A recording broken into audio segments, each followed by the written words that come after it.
house party, and I got the footage, okay? Look at this. Now, who has this many people at their house? Puff and or Sean, Diddy.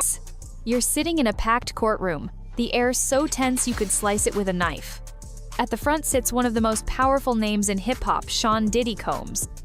But this isn't about music, parties, or money. This is about scandal, lawsuits, and the heartbreak of 3 young girls' daughters caught in a storm of shocking accusations that seem to get darker every day. This whole mess exploded when Cassie, Diddy's ex, filed a lawsuit with disturbing details. And just when people thought it couldn't get worse, a new lawsuit from a Jane Doe came forward, dragging even more chilling stories into the public eye.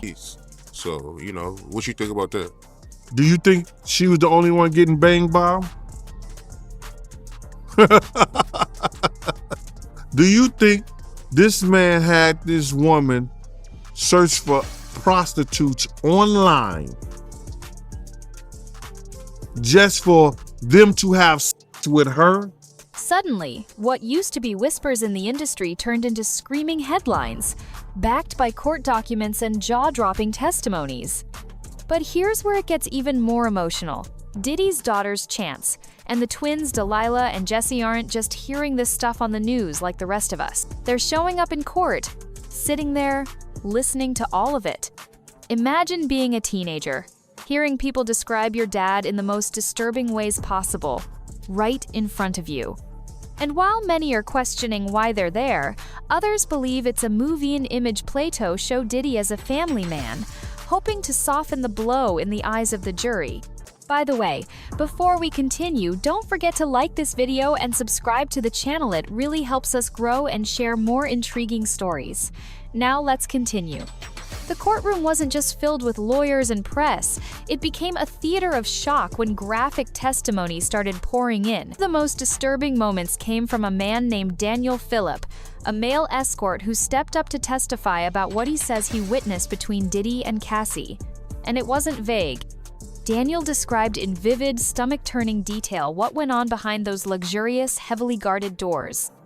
The second he started talking, you could feel the shift in the room. According to Daniel, Diddy's behavior wasn't just toxic, it was cruel, manipulative, and deeply twisted. He claimed that Cassie didn't just suffer quietly, she was forced into situations, made to entertain Diddy's fantasies with other people while he watched, directed, and controlled. Oh, peace, happiness, love, I want it all for my kids. Who's your biggest money?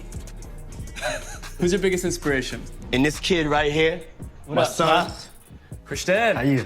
The third son. Oh, Good to see you. how fresh he is, little fresh mini me. See, comfy, cozy tape. Man, go put your sneakers up, man. Come on. I got you. I'm sorry. All right. As Daniel laid it all out, people weren't just shocked, they were horrified. And it was too much for Diddy's daughters. All 3, Chance, Delilah, and Jessie, got up and left the courtroom crying. Imagine that scene. 3 teenage girls, walking out with tears streaming down their faces, the entire courtroom watching them leave. Some people whispered that maybe they were starting to see their father in a new, horrifying light. Others said this testimony was never meant for their ears, and bringing them there was a mistake. Either way, it was a turning point tone that blurred the line between family loyalty and public shame. And the worst part? That wasn't even the most graphic testimony to come. Then came the Jane Doe lawsuit, and if anyone thought things had already hit rock bottom, they were wrong. This lawsuit dragged everything down to a darker level. Jane Doe described an assault that allegedly happened in 2001 inside Diddy's Manhattan apartment. But this wasn't just a basic accusation. Her story came with humiliating, oddly specific details, including a comparison of Diddy's private parts to a large Tootsie Roll. This part of the lawsuit sent shockwaves through Diddy's inner circle. People who once stood by him started to go quiet. Brands began reconsidering deals. And the image Diddy had carefully built over decades, mogul, music genius, charming father, started to crack. Not just from the lawsuit itself, but from how specific and unapologetic it was. For his daughters, this meant one thing. The man they were defending wasn't just in trouble, he was being exposed, piece by piece, in front of the whole world. But it didn't stop there. The lawsuit went even further, digging into what some are calling the most humiliating part of Diddy's downfall: his alleged obsession with sexual control and his inability to perform. According to Jane Doe's legal team, Diddy struggled with performance issues, and instead of dealing with it quietly or seeking help, he allegedly forced Cassie to bring in escorts to fulfill his fantasies for him. And here's where it gets even messier. These claims weren't made in a vacuum.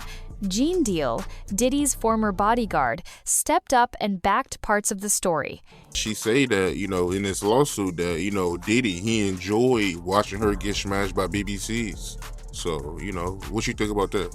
Do you think she was the only one getting banged by him?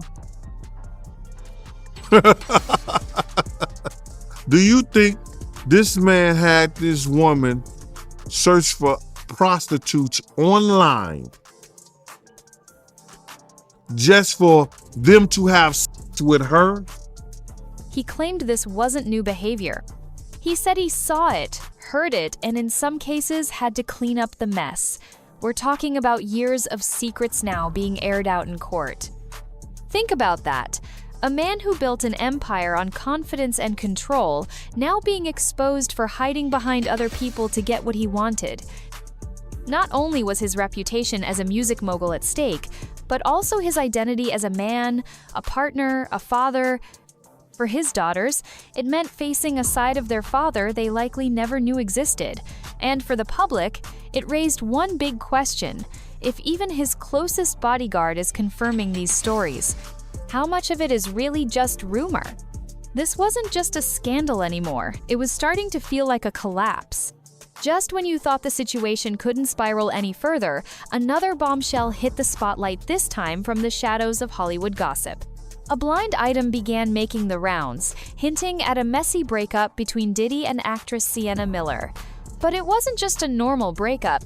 The whispers said it ended because of Diddy's mistreatment of women and heavy substance use that affected, once again, his sexual performance. Now, blind items are usually just vague rumors. But this one? It lined up a little too perfectly with everything coming out in court. The timeline, the behavior, even the details about control and dysfunction, it all connected. It felt less like a tabloid tease and more like a missing puzzle piece to a pattern people were only just starting to understand. This made people look back on Diddy's public relationships with different eyes. All the luxury vacations, red carpet appearances, and sweet Instagram posts, were they just a cover for something darker?